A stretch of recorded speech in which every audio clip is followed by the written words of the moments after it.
Diego Olivares. I am the co-host of Film History Podcast with Nestor Serrano.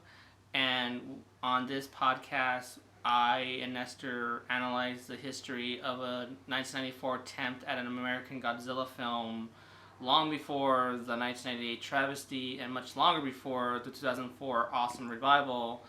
If you're a fan of the character Godzilla, or if you just love film history or movies that are the what ifs, films that we could have had, this is a podcast for you. A moment in film history. The host is me, Nestor, and Diego. And we're a couple of film geeks that we're going to be giving you guys a little bit of film history, a little bit of film film what ifs and whatnot. Yeah, there you go. Thank you for saving me. I had a little brain freeze, but we're going to be going into the nooks and crannies, into the past, reissuing, using our moniker, reissuing past mishaps, what ifs, and a little bit of history of movie history, a little TV history maybe. Think of it as a little time machine going back into the past with cinema and television, discovering little what ifs of things that could have been, and also realize of things that we ended up getting as a result of these what ifs. Yeah, little stories here and there. Hopefully that made sense. I know. You could have used Google to find all this stuff out, but we're putting a nice little package for you, giving you guys a little history lesson. This week's topic is Godzilla. Is the 1994 Godzilla that was almost produced by Sony Entertainment, and how that movie came about and how it ended up mutating into, if anybody was a big Godzilla fan would know this, the 1998 Godzilla film directed by Roland Emmerich. That movie's fucking horrible. Oh my god. As a guy who loves Godzilla, I could totally agree with you on that. And also, can't we agree that Sony can handle properties? If they couldn't get Godzilla to go in 1994 and they can't get Spider-Man to go now, what does that say about Sony? Who knows? I mean, if they were easily hacked a little while back, that probably says a lot.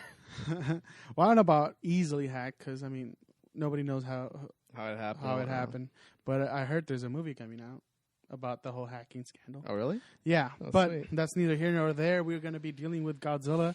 We'll try to keep as current as possible, but this is more of a film history, a little segment in time. Can you give us a little intro to Godzilla? Sure, but I think we should introduce ourselves for any of the listeners who don't know who you and I are. They're like, who's talking? Who's speaking? Why don't you start first? I'm Nestor. I'm from the same podcast you're listening now. I'm one of the hosts of Reissue Podcast, but that's more current events. And this is more about a little film history. I'm a filmmaker / film taker. No, I'm just a film geek, man. I love film. I love comedy. I love everything. I love everybody right now. Until I'm not, and I'm depressed, and then I hate everybody and fuck everything. Does that make any sense? I don't know. Okay. What about you, man? I'm Diego. Who's this Diego? is my first ever podcast that I'm hosting. I am a filmmaker myself. I'm also a film critic. I write for the ELAC What is Campus ELAC? News, East Los Angeles College. There you go. Which is not far from where we're at right now. And I write for the Campus News, and I actually had done some film reviews in the past and hope to do some more in the future. I'm myself. Everybody's a fucking critic. Yes, especially in this generation, dude. It's easy to criticize a movie nowadays. But I'm also a massive film fanatic and read up on a lot of my favorite film subjects or things I like about cinema or certain movies or certain franchises and such. I'm a massive, just to segue into our topic, I'm a massive Godzilla fan. Uh-huh. And I have been going back to probably age 3-4 years old, early 90s, actually, when Godzilla was still at his peak for children, and especially during that days, because this is the era when Godzilla had kind of came back from 85 to 95, and I thought it was a great way to kind of talk about my interest in that character, because it's during the same time that this movie was being put into motion and whatnot. Did you ever own those Godzilla toys? I did, actually. The plastic ones? Yeah, the little plastic toys. I used to buy a lot of the toys when I was a kid. I had a toy of Mothra. I had a toy of King Ghidorah. I had one of Mega Godzilla. I don't think I had a Rodan toy, but I actually have Godzilla toy. You still have it? I still have it. Yes. Wow. It's, after 20 years, it's not anything. I mean, like for me, it's personal value, but both the arms got lost. Sadly, they both broke. But I still kept the toy because it was a big Godzilla. A deformed Godzilla, an armless Godzilla toy. But I kept it. It is sentimental value to me, and just talks a lot about my love. In fact, when the new Godzilla came out last year, I actually took the toy with me to the theaters when I first saw it, just to prove how much of a fan of the character. That's kind of precious. That's to prove how much of a big fan I am of the character. So when I came across this article about... That's really, really funny that you took this fucking armless Godzilla to the new Godzilla movie. I did. That's your big brother up there. That's your big brother up there. Or that's your son. Or be proud of what this guy's doing and be happy. You paved the way. You paved the way, and you're allowing this guy to fix You lost your arms in Nam for this. Oh, God. But yeah, I've always been a massive fan of the character, and I've just always liked it. And I was excited when they were making a new version of Godzilla, and was hoping they wouldn't fuck it up like they did in '98. But we'll get to that in a second. But I think we should first talk about the history of the character for anybody who's a non-Godzilla fan. Get it? Well, the character of Godzilla originated from Japan. Originated in Japan back in 1954 was when the first film came out, and he was actually It was during the era of the 1950s when the sort of B monster movie genre was becoming big in the States. And it's right after World War II. It was right after World War II. And what happened in World War II? And atom bomb. The A bombs, yeah. Like many of the people who worked on the Godzilla films, that film was a reaction to the bombings of Hiroshima and Nagasaki back in 1945. Exactly. And like many great horror films of any decade, the film itself has to reflect the times of anxieties, society's and woes. Exactly. And in Japan, there was a fear of the bomb, especially with all the nuclear test bombings. In fact, one of the events that helped spur the making of Godzilla was a fishing ship. It was actually a fishing ship called, I may get this wrong, but it was called Lucky Dragon No. 5. And it was actually caught in a nuclear fallout from an atomic bomb testing out in the Bikini Islands. And it killed everyone? No, one person did die from radiation sickness, but it made big headlines, though, when it happened. And one of the producers of Toho, which is a Japanese film company that made and produced all the Godzilla films, and even worked on the 2014 version. The new one. Yeah, they read about it and decided they wanted to do a film around that concept of nuclear. It's kind of like fears of nuclear war. Just like the fears of what was going to happen now that it's basically the life after the A-bomb's been dropped. Exactly. I mean, it's the fear of what happened during and what was going to happen after, to not just Japan. And also, it's like if you even think of Godzilla, this oppressor of the Japanese peoples, this guy that comes in and fucks the country up. Yeah. Isn't that just America, really? Yeah, a lot of people say that Godzilla could be a stand-in for America when you really think about it, being that the character was inspired by atomic bombs that were brought upon by America. It comes out of the ocean and fucks you up. Exactly. And, it's funny you mentioned how that movie reflected the times and fear. I mean, one could look back at Cloverfield and say that was the reflection of 9/11. Whoa, that fucked my mind up right now. That fear and anxiety of, like, what would happen with 1 minute you're just... New York, yeah. 1 minute you're just having a good time. Next minute, all hell breaks loose, and then people you love are lost in the chaos, and you have to search for them, and the military comes in. It's like a fear of, in a way, Godzilla was the precursor towards that concept of using the monster film. And after those events, nothing's the same. No, not really. Never the same. Not really. So they made the movie in 1954. At the time, they wanted to use stop motion animation to create the creature effects, much like what they did in King Kong back in 1933. Oh, that would have looked tacky. Well, they wanted to do it, but the problem was they weren't given a lot of time or money to do it. And in fact, the special effects director of Godzilla would have actually said it would have taken them 3 years just to do the stop motion. For the whole film? For the whole film, yeah. Jesus. And what they did is they did another technique. They decided, well, let's build a miniature set of Tokyo. We'll get a stuntman into a rubber monster suit, and we'll do that. And this technique was called suitmation. Suitmation. Which was basically putting a stunt guy or an actor into a monster suit and having What other movies have used suitmation? This is the first one I've done it. To the point. Up to that point, this is the first time they have been done before. What movies have done it since? Most of the Godzilla films, actually. All the Godzilla films prior to that had actually done the suitmation technique. Okay. But prior to that, there was basically films like, you have movies like Them, which use gigantic robotic ants for the effects, or a film like King Kong, which used stop motion. But back then, they had to go with suitmation because they couldn't do. Do you remember the Arrested Development when they're having the mole problem? No, I haven't seen that one. Do you watch Arrested Development? No, I don't actually. I haven't. There's this great little gag where they're having these Japanese investors come to check out the land. Okay. And they're supposed to have pretty much built this whole little town. Right. And they they haven't done it, so they do it miniature. So the Japanese look from afar. The Japanese investors look from afar, and it looks like this whole little town's built, but they haven't. And this other character, Tobias, dresses as a mole, and he starts wrecking the town. It's sort of like Godzilla, basically. It's this play on Godzilla, thinking that was an audition. Oh, and there's also auditioning for a monster movie. Another visual gag where George Michael has this fucking rocket launcher, right? And he starts beating up the mole. So they destroy this whole thing. It's actually pretty funny, but kind of derailed it. But yeah, like so it was the first movie to use. It was the first movie to use suitmation, and the movie came out, did well, and it was about a year or two later that a print of the film came over to the States, and a producer saw the print and said, I want to present this to the American-speaking audience, and they did Godzilla King of the Monsters, which is basically the same movie, only they dubbed it in English. They hired Raymond Barr, who was known for playing the villain from Hitchcock's Rear Window, to play an American reporter witnessing the events. They put voiceover. They cut out much of the references to the Hiroshima and Nagasaki bombings that was present in the 54 version. And I'll be honest, like that version, I've seen both versions of the movie. Which one works better? I think the 54 is a better version because that one feels more honest and more. The original one? Yeah, it feels more honest, more truthful, and is more provocative. That's what the artist wanted. Yeah, where the other version, I can't say I don't like it. I liked it out of nostalgic reasons. Right. Because that was the one, because they hadn't really released the.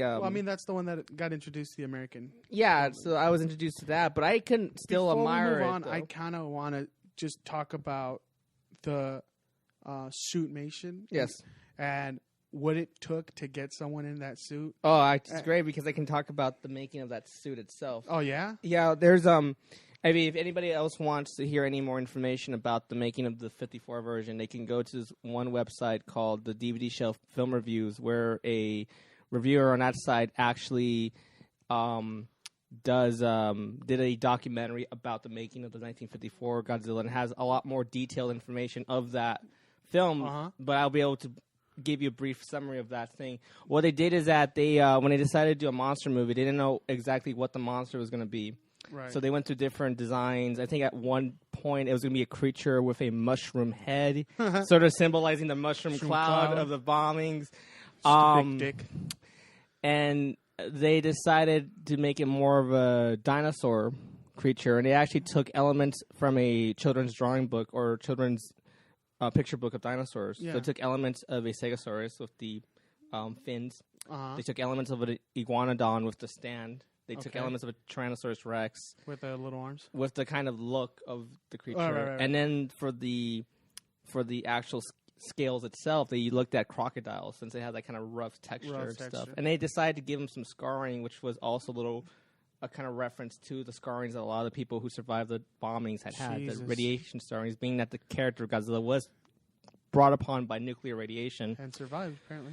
And because it didn't do stop motion, they decided we'll make a suit. So they started designing the suit. They had hired a stuntman actor to play Godzilla. And they spent tons of time making the suit. They decided to shoot the film in black and white, which was a better choice to do it in black and white because they can hide all the wire effects, all the kind of effects they were doing. It's funny, when people watch that movie, they can complain. I mean, today's audience could be like, oh, the effects look cheap, but back in 1954, that was state-of-the-art. Oh, yeah. I mean, that was what it was. There was no CGI and none of that stuff. Compared to, like, claymation. Yeah. The fluent motion of a suit instead of the clay. Right. And the fluent motion of him just fucking walking around the city and crashing shit. Right. Just, to me, I'm like, how did a guy in this big fucking rubber suit be able to pull that off? Yeah, they hired a very strong stuntman for that. Well, I mean, not just that, but it's like, my thing is like, okay, so how does the suit work? Does he have a chest piece, arms? He has the arms. Head, he has a head. And then is the tail separate? And do they get like whipped? They had for the tail. They had it connected to a wire, and a puppeteer could control it off camera. Okay. For the face, they put a robotic head on the top of the head of the stuntman, and they put little holes in the neck so he can see through it. Okay. Now there's a funny story that when they tested out the suit for the first time, they put the stuntman in. They were ready to go. And they told him, okay, move your leg. And he couldn't move his leg. Oh. And they said, can you try moving a little bit more? And he tried moving, and he barely moved a little bit until he fell down. Because what happened was the film was rushed into production, so nobody took account for this. They couldn't account to the movement. They were more focused on the design. They wanted it to look cool, but nobody thought about the movement, so they had to go back and redesign the whole suit all over. So scratch it. We need it. And they had a design that worked, but at the same time, it was difficult for the stuntman. In fact, he was in that suit for such a long time. He had so much sweat. They built a valve for the suit, so all the sweat can be watered out of the thing. And for had a valve so he could get the sweat out. Yeah, let's take a 15. We need to drain the sweat. Exactly. Jesus. And for other shots where they couldn't do, torture. Yeah, and for other shots where they couldn't do suitmation, they actually built a mechanical head and arm of Godzilla, like a miniature mechanical Godzilla, to do some of the more movements they couldn't get with the suit. Damn, the Japanese have always been ahead of us in the curve of technology. A robot head and a robot arm. And they actually had a robotic head that sprayed vapor to symbolize the atomic breath effect. Ooh.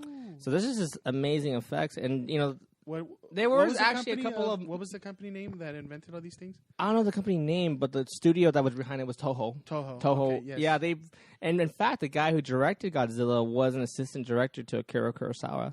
Ooh. A little bit of anything for the more artsy film crowd out there. I know. People are just talking about a monster movie, but honestly, to prove that this movie is more than a monster movie, Godzilla 1954 is part of the Criterion Collection. Boom. So, and that's fuck your heads up for something. So the director of Godzilla is an assistant director to Akira Kurosawa. Mm-hmm. Wow, I didn't know that. Yeah, and he was actually a veteran of the Japanese of the war. Oh, he was actually in World War II, and he had actually was captured in a POW camp. And when he was released, he passed by on train the ruins of Hiroshima and Nagasaki, and much of what he had saw that day. Wait, so he killed some of our boys? I have no idea. Damn. But much of what he saw that day pretty much affected him. Godzilla, and you can see, and when you look at images of the aftermath of those bombings, you can actually see it presented in the film. And it is very chilling. It is very striking, that movie. That movie's amazing. No, yeah, for sure. And it's like how you said, that the crowds now and viewers now maybe not appreciated. No. Because obviously 2015 with CGI and just all the effects we have now to compare what they had in the 50s. This is right after World War II, after this country had been completely decimated. Yeah. What they did was pretty revolutionary and really great. It is, and I think, what the stuff that we have now has to owe to a lot of these effects. When you think That's about what I'm saying. It. That was the grandfather and the pioneer for of a lot the of the effects. Those effects, or the effects that Ray Harryhausen was doing. Movies. Yeah, and a lot of people who love the monster. I mean, as a guy myself who loves monster movies, and what do you think is the effect, the impact to pop culture Godzilla has had? A massive one. I mean, after the 54 version came out, they went in and made a sequel to that. And then they started doing their own other monster movies prior to Godzilla. So that's when other monsters like Mothra was born. Mothra had her own movie. Right. They did one called Rodan, and he had his own movie. And then they started fighting each other. So in the early 60s, they did one called Godzilla versus... No, actually, prior to that, they did King Kong versus Godzilla. They were able to get the rights from Universal to do a King Kong movie, and they had him go up against Godzilla. And it's funny because there's a rumor that there were two versions of that ending. One with Godzilla winning, one with King Kong winning. But the one we've seen is where King Kong wins. Of course. But honestly, depends on what and audience I'm watches. sad to say this to anybody who's a King Kong fan. Godzilla would have nailed his ass because in that version, King Kong, because in the 33 version, he's like the size of a 5-story building. Somehow, for some reason, he's as big as Godzilla. If that was to really happen with King Kong, Godzilla would squash him like a bug. Yeah. But then again, if you look at the comparison, Godzilla had more of an impact on pop culture and on the monster movie genre more so than King Kong. Yeah. But that started that. Then you had Mothra versus Godzilla, and then they introduced King Ghidorah, the three-headed space dragon, who became a big opponent of Godzilla. This is the one where it's just a robot. Oh, that's Godzilla versus Mega Godzilla. Mega Godzilla. That's where they had him fight a robotic duplicate of himself. Like a lot of these affected comics too. I feel like, well, I'm not to derail it, but I feel like, man, like comics did a lot of this stuff right after or around this. It was around the same time, around the same time, actually. Well, it's funny you mention the comics because by this point, when Godzilla started, he started as a kind of dark symbol of this horrific tragedy of like the horrors of the nuclear bomb. Then around the 60s, when Toho started seeing how much the character was having an impact on the audience, they started making them more kid-friendly. And the films became less dark and serious and much more. As they start succeeding, they start changing a lot. They start changing. Right? I mean, look what happened with Batman. I mean, Batman started out as this. You look at when super dark hero, but then they said no, it's too dark. We gotta do something for kids, make it more lighthearted. Star Wars, Star Wars, yeah, like it started out as this kind of like the bigger a franchise gets, even the more it changes. Well, I mean, recently they become more outrageous. Fast 7. Fucking outrageous to the max, or they become more and more for children. Right, and that's what happened to Godzilla because he, during the late 60s, early 70s, was being more. He was looking more as a superhero, as a symbol of Japan, where now you can protect them. That's the thing about Godzilla from monsters and aliens. He's like a wrestler. Like 1 week he could be a evil guy, the next week he could be a good hero. guy. Yeah, like he went from being villain in the first movie to essentially a good guy during this period, and he fought all these different monsters like Gigon or Megalodon, all these like.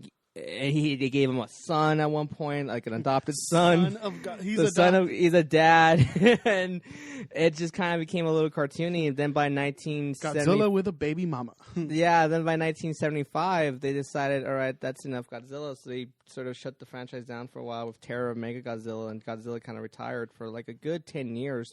Until 1984, 85, when they actually did a 30th anniversary film called The Return of Godzilla. Now, this is basically a sequel to the 54 version. Like, if you were to take away all the other films and scratch and just open it 30 years after the events of the first movie, this is what that film would have been. Right after Hiroshima, after 54, right after the first movie. Yeah, Godzilla comes back as a villainous character. Now, personally, this is actually one of my favorite of the Godzilla movies because it's much more serious and more in tune to his roots and what he was. That he started as a symbol of the fears of the nuclear bomb, and it just shows him destroying Tokyo. Basically, he doesn't fight a giant monster in this one. He just causes mayhem and destruction. And this isn't him being a savior. Yeah, he's back to being a full villain. Came out the water, started wrecking the city. And it started a second wave of Godzilla movies after, which leads us to our. And it lasted to about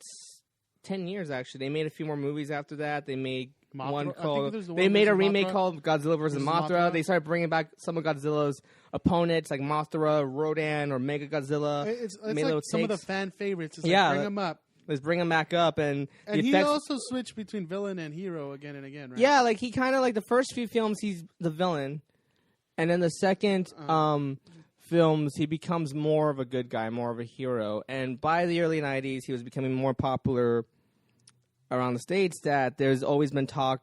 Pretty much his character had such a big impact on pop culture. People knew who he was. There were a lot of people in Hollywood who enjoyed Godzilla. In fact, in 2004, they actually gave Godzilla his own Hollywood Walk of Sign. Oh, yeah? Yeah, so, here's his name, this character. So did somebody actually wear the suit? They actually had a guy wear the suit That's awesome. Hollywood Boulevard, and it was great.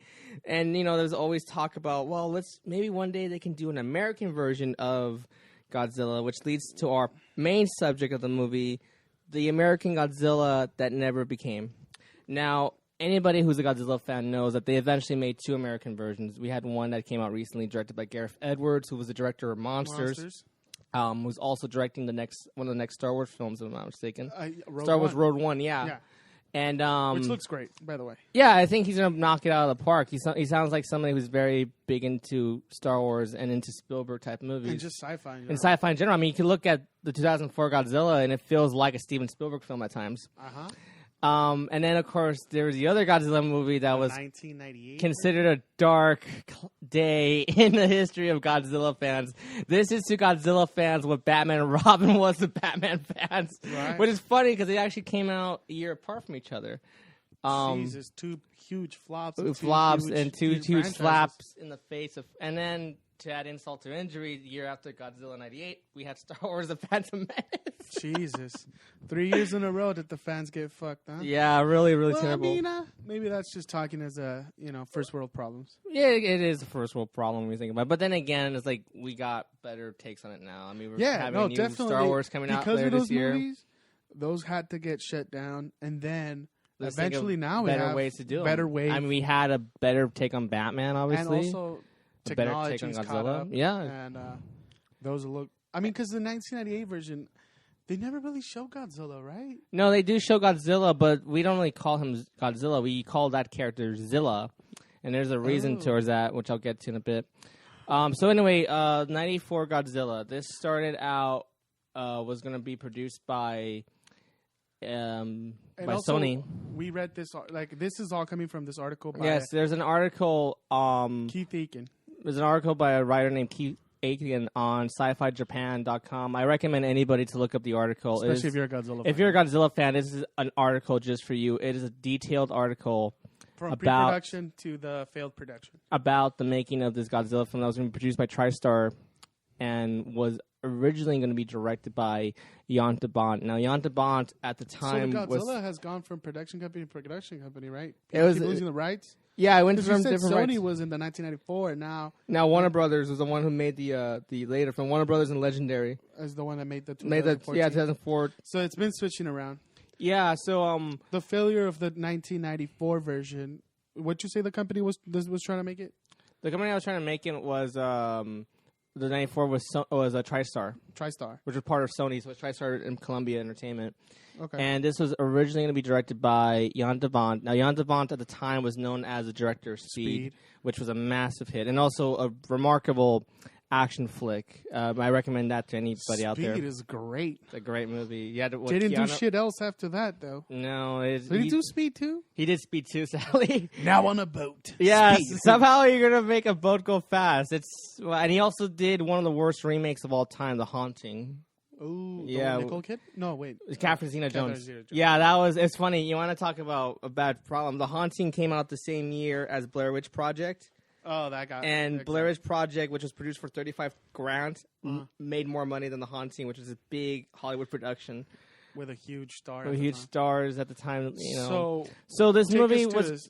Yeah, so this movie, the popularity of Godzilla, eventually TriStar decided to produce their own version of Godzilla, an American version, and Godzilla comes to the States. He comes to the States. It was written. There was actually a script for the film written by Ted Elliott and Terry Rosso, who were the writers of The Mask of Zorro, Shrek, and the Pirates of the Caribbean series. So these are like top writers, guys who are really... I mean, they're money makers. They're money makers. Each one of those movies made its own fair share of money and hits at the time. Like if you look at in that certain time, in 1990s, early 2000s, I mean, those are huge movies. They were very huge, and it was actually produced by one of the producers of the film was actually the same producer on the movie Scream, which was also another huge hit, which led to a huge franchise in itself. And now a TV show. And yeah, a TV show. So they were the ones who were responsible to getting it made. They had gone in. They had actually went through multiple directors before they got to Jon Do Bont. They wanted Steven Spielberg at one point, but I think he was making Jurassic Park at the time. It's like two dinosaurs. Two dinosaur movies. And in fact, Jurassic Park was a big inspiration on some of these later Godzilla films, which I'll get to in a minute.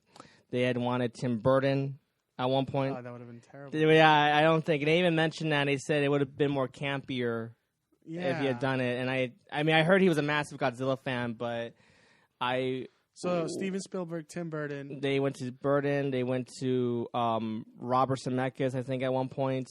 Forrest Gump? I think it was Forrest Gump. He was working on. I mean, they went to a lot of guys, but they were all busy like making great movies. They went to a lot of top directors. Joe Dante, who was known for making like kind of B movie type stuff with Gremlins and in Inner Space. They went to him, but he wasn't interested in doing an American version of Godzilla. Right. They went to Ridley Scott. He turned it down. They actually went to James Cameron. Right. And Cameron, interesting enough, said he liked the screenplay, but he didn't want to direct it. But his special effects company, Digital Domain, were going to be responsible for doing the visual effects on Godzilla. We'll help you with the visual effects. We'll help you with the effects, I'm but busy with this movie called Terminator 2. I think he was working. No, actually, this is after T2, and I think he was right after T2? He was working on True Lies and his own take on Spider-Man. He almost directed a Spider-Man movie at one point. I think that could be another. I was thinking the same thing, and they were desperate. The guys, I mean, they're going through all the top tier directors, and all of them are turning down. They're turning down. They got super desperate, and I'm not even joking. One of their other choices were the Coen Brothers. Whoa. The Coen Brothers directing a Godzilla movie. Like the quirkiest Godzilla movie ever. Yeah, they were thinking, let's get the Coens, but then... best soundtrack, too. Yeah, the Coens had done the Hudsucker Proxy, which didn't do well in theater. It was a massive bomb. Yeah. And they were also thinking there's no way we can get the Coens to want to do a Godzilla movie. It's also like the time, there's a bunch of independent filmmakers, and then these huge big budgets. And then, like, all the directors you're naming off are either working on their biggest project to date or coming right off of their biggest project to date. A lot of them were also at their high points at this point. Yeah, too, and it's they were going to all the top names, and they went through a lot of other more. They go through Sam Raimi. They went to Sam Raimi. They went to Barry Sonnenfeld. They went to Terry Gilliam. All these so it's like everybody, and at one point, Alex Cox, who directed the movie Repo Man, and Sid and Nancy wanted to direct it, but his take was much different from what they wanted to do. So they went through everybody. So this producer went to everybody in Hollywood. Yeah, all the big directors, and a lot of them were saying no. And then they went to Jon Do Bont, based off his success of Speed. Which Jon Do Bont... which is kind of weird, because it's like he had one track. Like he had one directing movie, but he was a cinematographer prior to that, though. He shot some of John McTiernan's movies. He had shot Die Hard. Whoa. He had shot The Hunt for October. He had shot Lethal Weapon 3. And some of Paul Verhoeven's work, like Basic Instinct. I feel like the home... what was his name? Vaughn, because I don't want to mispronounce it. Yeah, Jon Do Bont. Jon Do Bont. Yeah. I feel like he had some little stardust from all these other movies that made him help make a hit with Speed. Yeah. Right? And then after that dust fades away, then after that he didn't really make shit. Yeah, I mean, I don't know what happened there, but Do Bont wanted to do Godzilla from the very beginning. He was a massive Godzilla fan. And the audience, note that for the little bit of information I'm going to tell you in a short while. But he was from Amsterdam. Yes, he was from, and he was from Amsterdam. He worked as a cinematographer, and he was a massive fan of the Godzilla films. And he wanted to make a really good Godzilla movie. He wanted to honor the character because Toho, the 1954 version. Yeah, right? Toho. They were going to be working with them on this Godzilla movie. They had to give the approval to make Godzilla, and the way they're going to get the approval is to... So the Japanese were still involved, right? They were still involved, but they have to meet the director. I can only imagine the fucking Japanese just kind of we'll trust you with our baby. This is a big deal. For that studio, that's their big we icon. wanted... Because I'm pretty sure the Japanese wanted Godzilla to translate to American audiences. Yes. But when they didn't want to compromise their character, they wanted a good director. Yes. And they wanted to make a good movie. They wanted to make a good movie. And they were hoping that this movie would lead off to another series of movies. Another kind of series. And just to prove how dedicated they were, this is actually the same time when they made Godzilla vs. Destroyer, which was a movie where they actually kill off the Godzilla character. Whoa. They were really hoping that this American version would get made. They were going to kill off their own Godzilla character and move off. We'll kill him off. You'll bring him back. Bring him back for a new audience and a new country and whatnot. So it was a big deal. It was kind of a do or break situation. Right. So Do Bont met with the two screenwriters, Ted Elliott and Terry Russo, and I also want to note that before those guys got involved, Clive Barker, who was the creator of Hellraiser, was brought on board to pitch a Godzilla idea. So they were getting a few writers to come on board and kind of like give us your take on a Godzilla movie. Yeah, they were pretty much bringing a lot of these A-level writers and A-level directors, and finally they got a director who was like up and coming, but made a massive hit film. Yeah. So Ted Elliott and Terry Russo did write a draft of Godzilla, and in the draft, it would have been very true to what the 1954 version, what Godzilla was in general, the embodiment of Godzilla. Yeah, sort of, but there were some changes to it. The movie would have been about a scientist looking for Godzilla, hoping to get back at him for causing the death of her scientist husband. That was kind of the emotional arc of the movie. And Godzilla... It's a female lead character? Is a female lead character. Wow, okay. And she has a daughter, and that creates a sort of like emotional parts. It's kind of weird because in the 1990s, there was not a lot of... female characters in like these big... I mean, aliens, maybe. Yeah, but that was in the 80s, though. That was like... Right. It was like a... But in the 90s, there wasn't that many like female-led movies. Not really, sadly, which is kind of weird. Right. And... So that would have been great. That would have been great. It would have been her helping the military look for this creature and destroy Godzilla. And it turned out Godzilla was created by... It wasn't created by nuclear radiation, which is very funny. I don't know why they deleted that part out. They took that part But they out. created that... They said that he was created by a pre-human intelligence or pre-human organisms that created Godzilla using pieces of dinosaur genes to create this hybrid creature. Aliens or pre-humans... And he would have fought a gigantic monster known as the... This is the monster. Actually. The Gryphon was a monster. And he was an alien creature. Storyboards are up. It's like if you look at his article, there's a lot of storyboards and concept art and even a lot of models created for both the creatures. But Godzilla would have fought a creature called a Gryphon, which is... I'm probably mispronouncing that.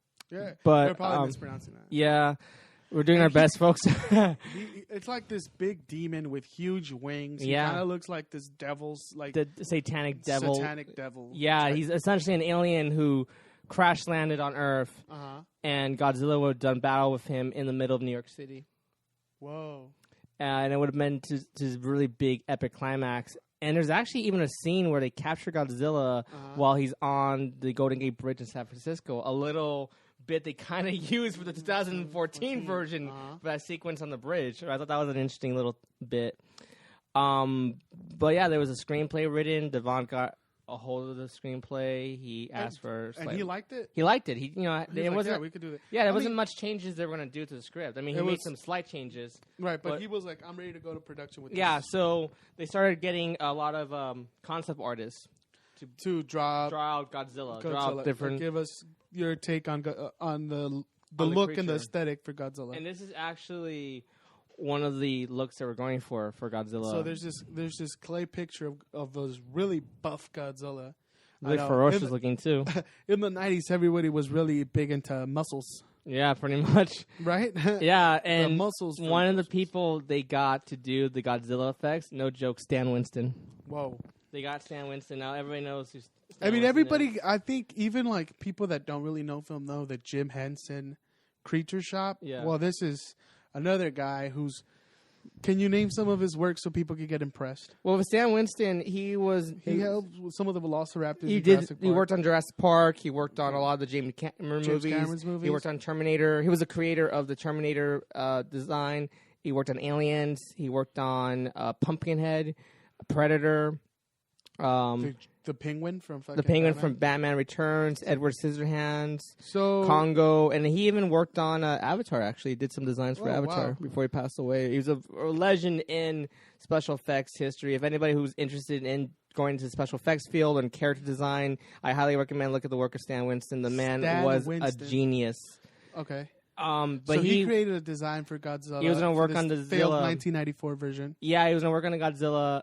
And he wanted to do it like puppeteer or CGI. They wanted to do a combination of both puppetry and CGI, much like what they did on Jurassic Park. Because Jurassic Park was a big movie at the time, and people were like, "Wow, it's a film that mixed CGI dinosaurs with real life dinosaurs." But it was a very ambitious film. Now, back in today, everything's CGI. Yeah. But back in those days, CGI was a big deal. Yeah.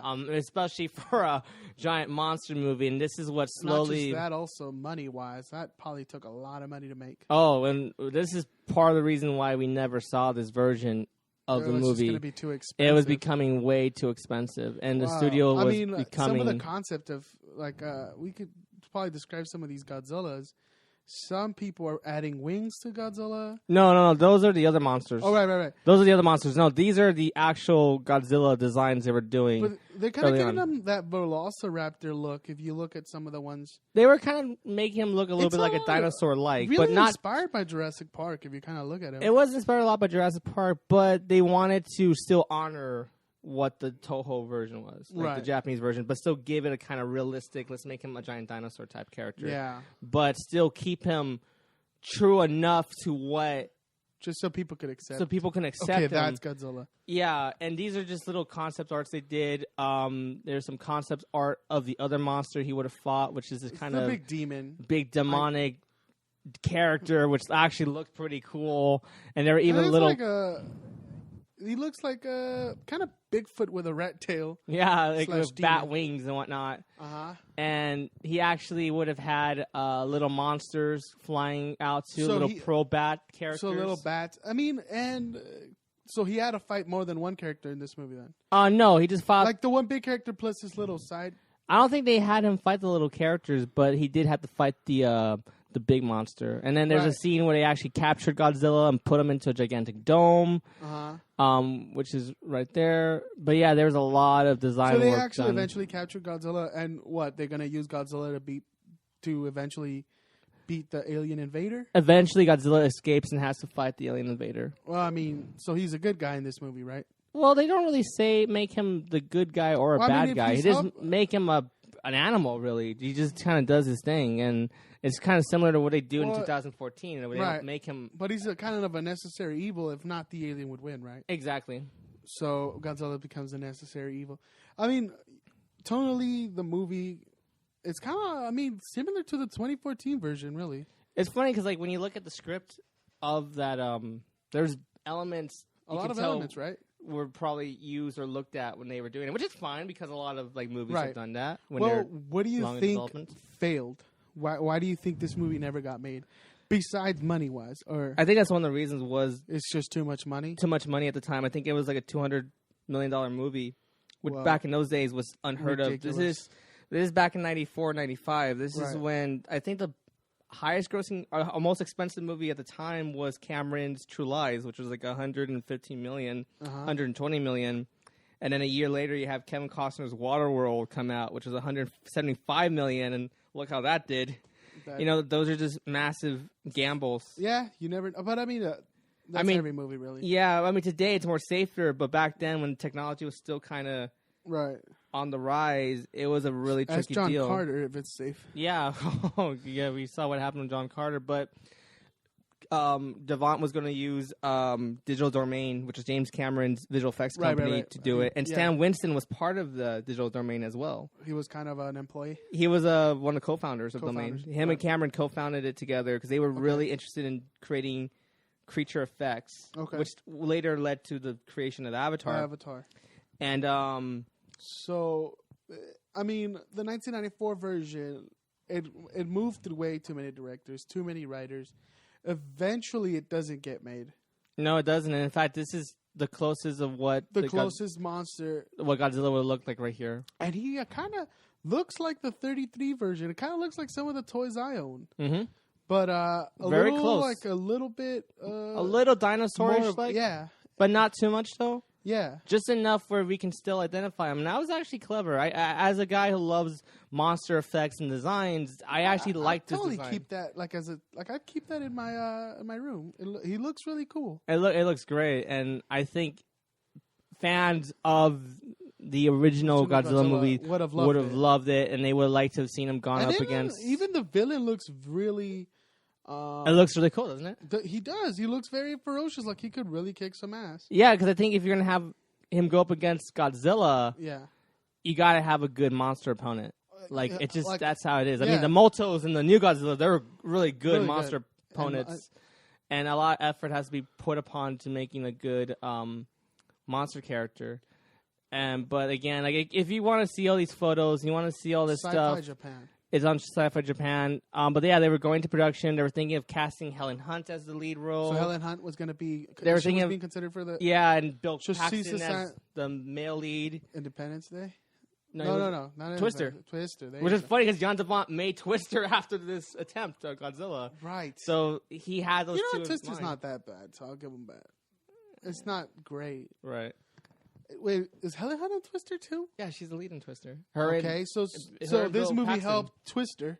Yeah, in a weird way, if you look at some of the elements of this movie, they kind of found its way into Twister. You know, he was going to cast Bill Paxton and Helen Hunt. That's who he said he wanted for the two leads, and they worked with him on Twister.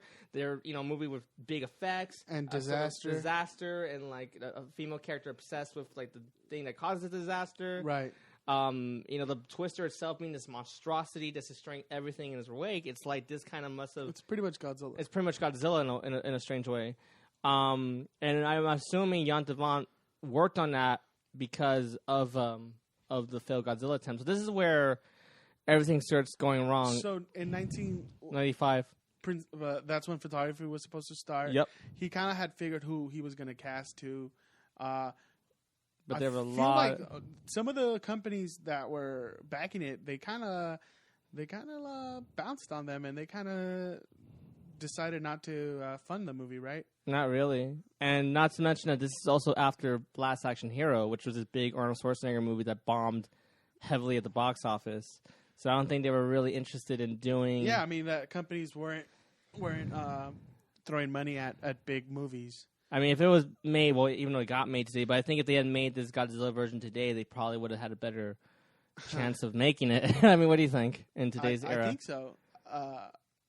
Especially for a movie that is like, it's come in waves and left in waves, you know what I mean? Like, Godzilla's come and gone. Right. Godzilla comes, they do 3-4 Godzilla movies, and they're hits or they're flops, but, you know... And then for another 10 years, there's no Godzilla until there is a one again. So they basically, what happened was they were forcing the writers to rewrite a screenplay to cut out some of the more bigger scenes. Like take out some set pieces so it costs less money. And then at one point, they told Jon Do Bont, okay, listen, how about you make the movie without the other monster?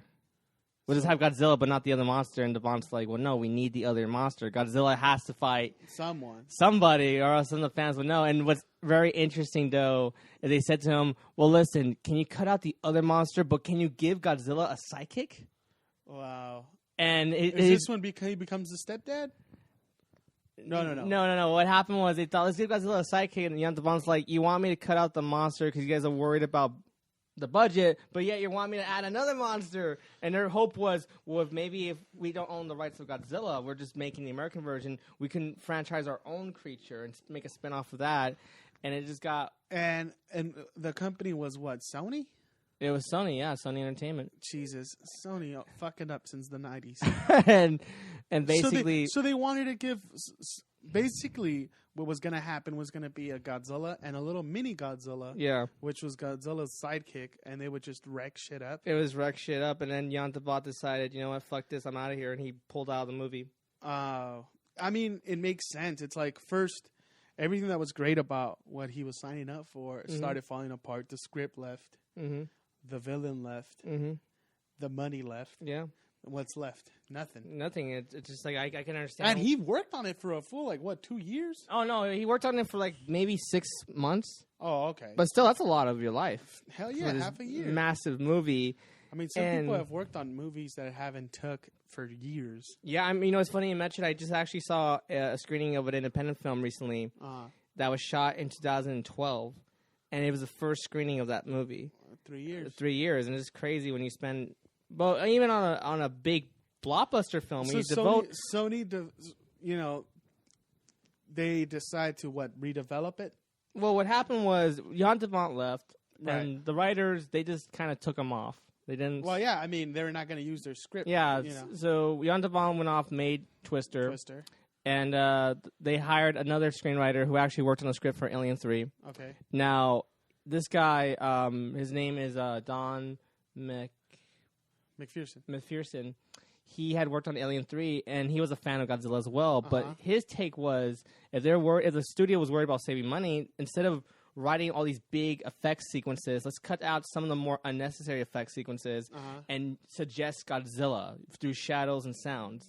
Yeah. He was going to use a technique of a filmmaker named Val Lewton, who was known in the 40s of using sounds and things that are off camera to suggest what is really there. Yeah, so just kind of allude to it. Allude to Godzilla, but not really show it. Which is kind of what happened with the 1998 version. Kind of. And even to some extent the 2014 version, because they don't show Godzilla a lot in the movie. They do build him up a lot, though. Right.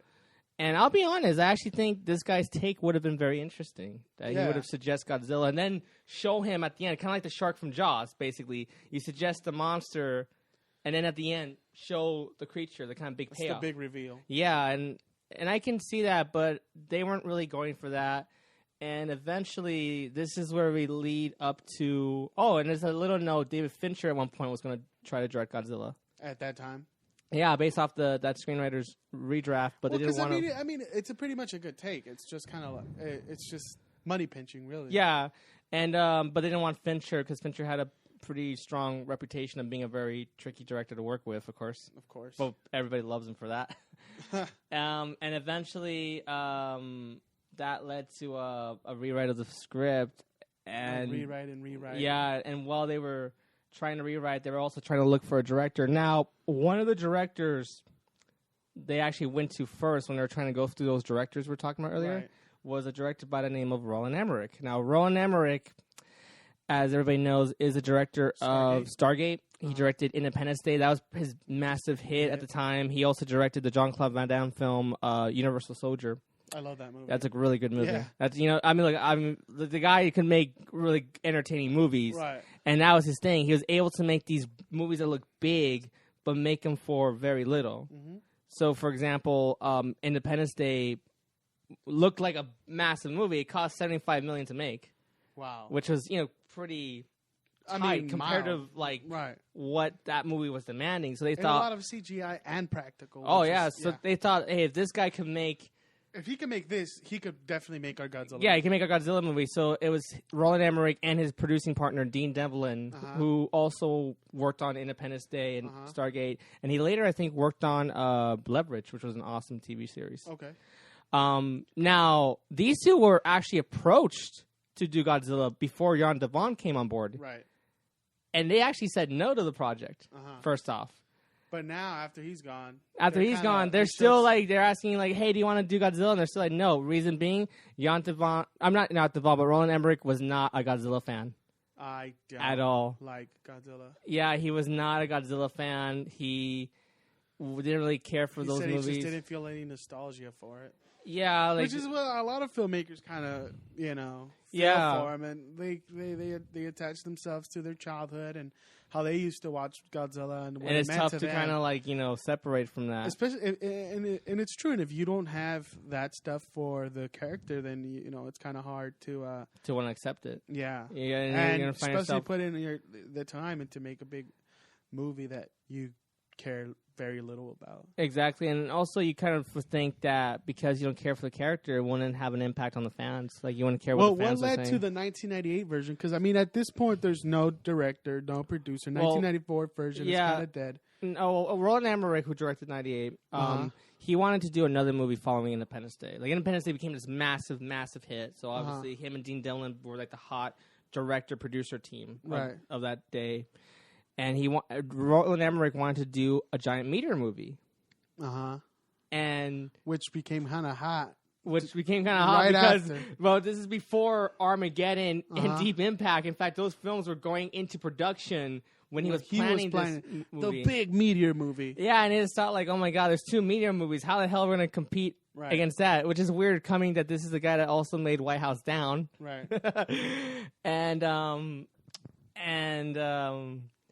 They decided, well, if we can't do the meteor movie, maybe we can try to do Godzilla after all. So they decided to go back and say, they're like, okay, we'll do Godzilla. We have the budget for this. How about we go right back into Yeah, they started Godzilla. Going into it. New script. They were going to go back and rewrite the whole screenplay from scratch, do their own take on it. Yes. And Well, then, as they worked on the script, they used little bits and pieces of the 1994 version. the 1994, but very, very little. Very little. They just kind of wrote their own version. If you've seen the 1998 version, you kind of figure out. And one of the things Roland Emmerich wanted this Godzilla to do was, A, he did not want Godzilla to fight a giant monster. He just hated when that happened. And also he wanted Godzilla to be faster than the other movies. Because he said Godzilla is this big creature and he's walking super slowly. He wanted him to be faster. So he hired his design effects guy, who was the same designer, Patrick Tapolopoulos, who was the same designer on Independence Day and Stargate, to do the designs to Godzilla. Okay. And that led to what we see. Right. A faster Godzilla. A faster... More trimmer, longer arms, longer legs. Much different from what... Way. Very different. I mean, look, we can look at the earlier Godzilla designs. At least they were trying to be true to what the Japanese version of Godzilla was. And the 1998 version is completely not. This is not that. This can be a whole other monster in onto itself, really. And when they presented the Godzilla to Toho, they were all stunned by the appearance of this creature. They didn't like it. They weren't really into it, but at the same time, the movie wasn't getting made. They killed off their Godzilla character. This movie is having trouble getting made. They just had to bite the bullet, basically. Yeah, they had to go for it because it's this or nothing. It's this or nothing. So they said, all right, well. So they gave the rights. They said, okay, let's do it. Let's do it. And they went for it, and they made the movie. The 1998 version called Godzilla. But what's interesting to note, though, that film, I think they were going to make it for like $100 million. It cost about $130 million to make. It ended up costing a lot of money. A lot more to make. And it was a monstrously hyped movie. I remember the hype. I remember that hype, too. Like, it was everywhere. They just thought, okay, let's hide Godzilla. In the promotion, you only saw his foot. You only saw maybe his eye, his tail, pieces of his body. You never saw him whole thing. I still remember going to the movie theater to watch this movie. Yeah, same here. I remember buying the cup. Remember they used to remember back in the day at the movie theater, they used to sell the cups. Yeah, and they had like little designs. I wish I would have saved those. I'll be honest. Like when I look at the creature, if you don't look at him as Godzilla, but look at him as a whole other monster, it actually is not a bad creature, honestly. Like the creature, but as a Godzilla is no. But that movie, I don't know when I look back at that movie, I always remember a failure. I remember not liking it. Yeah, like when I first saw the movie, I was 7, 8 years old, and I kind of liked it, because it was Godzilla. Right. But then after a few years, when you start getting older, you just kind of realize that this is not Godzilla at all. Box office success, did the 1998 version have any? Oh, no. Not really. Critics hated it. Yeah, it got horribly reviewed. Not just by critics, but even by Godzilla fans. In fact, let me just make a little note. In the 94 version, they were going to give Godzilla an atomic breath. This one, they did not want to give him an atomic breath. What did they give him? Like power breath, where he breathes really hard and cars start flying and exploding and whatnot. He's just fucking blowing air. Yeah, and it's just like they were kind of taking it away. And also, Godzilla's a kind of creature that would go off and fight the military when fired upon, right? Right. This Godzilla runs away whenever they're trying to kill him. He's a pussy. And then, to make matters worse, they also decided to make this Godzilla asexual, so that means he's able to give birth to mini Godzillas. Okay, so it's kind of like a... And the funny thing is that both Dean Devlin and Roland Emmerich, and again, I loved Independence Day. I think it was an awesome fucking movie. Right. And Stargate was fine. And I love Universal Soldier. And I love The Patriot. Yeah, for sure. And Patriots are great. Yeah, they're good. But this was not their... It's not their finest work. Not the finest work. And... 1988 version. Yeah. It's like whatever's. Everybody could agree. Which one's your favorite Godzilla movie? I think we need to start wrapping this up. I think we need to get before we wrap it up, I just want to make note of what happened afterwards really quickly. Okay. So 98 comes out, doesn't do well. Toho decides, fuck it, we're going to rebirth our Godzilla again. That led to Godzilla 2000. And for years, he's back. He comes back. And in fact, in one of the Godzilla movies, they made references to the 98 version, saying, didn't they say Godzilla attacked New York? And they're like, no, that was another monster. And in fact, they showed this other monster, which they call Zilla, which is the American 98 Godzilla. They call him Zilla. He didn't go by his full name, huh? They have him actually do battle with Godzilla, and Godzilla beats the shit out of him really quickly and really easily. It's on YouTube somewhere, folks. You can go look it up. I think it's part of Godzilla Final Wars 2004. And, eventually they decided, we'll give you guys another shot. And they made a... And it kind of gets panned all the way to the Gareth Edwards. It gets Gareth Edwards Godzilla. 2014. And we could all agree that's a great movie. That's a really good movie. And you can tell he's somebody who liked Godzilla a lot. Right. Who put a lot of effort. I mean, look at the design of that creature. It's very close to Godzilla, but still being its own little thing. And the movie was a massive success. I mean, in Japan, they actually built a statue of that design. Really? Just to prove how, proud they are of that version. This is Godzilla all over again. Honestly, what it takes is a filmmaker that is passionate about Godzilla. Yeah. Loves the character and takes the history serious. Yeah, and he did take the history serious. And I mean, you see all accounts. You see him in interviews. And he got great actors too. He got good actors. I mean, what the 98 had. Nothing. You had Matthew Broderick, who's. I like him, but that's neither here nor there. It's just. I think the script was flawed from the beginning. Oh, it was a very crappy screenplay. I think we need to get to the end of our personal. Though Gene Renu was pretty cool. Okay. But your favorite Godzilla version? I think you already kind of hinted at the 54. Yeah, it's gonna have to be the 54 because to me that had a lot of substance in it. Right. It was a monster movie, but it wasn't just a monster movie. It's not just that, it's a lot more. It's essentially like a monster / art house flick, which is pretty unique and interesting. And that one has to be my favorite because it just, without it, they'd be no Godzilla. Let's just put it at that. I think just like same here. I mean, not to copy your answer, but it led to, I think, disaster movies in general.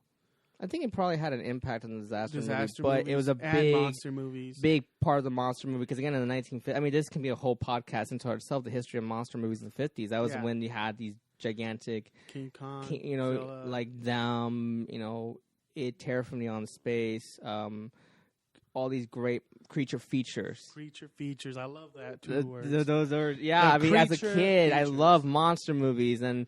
To me, Godzilla was like the granddaddy of the monster movie genre. The grandpappy. Yeah, and people, we talked about King Kong, and I love King Kong, but to me, Godzilla is a much more, he's like James Bond.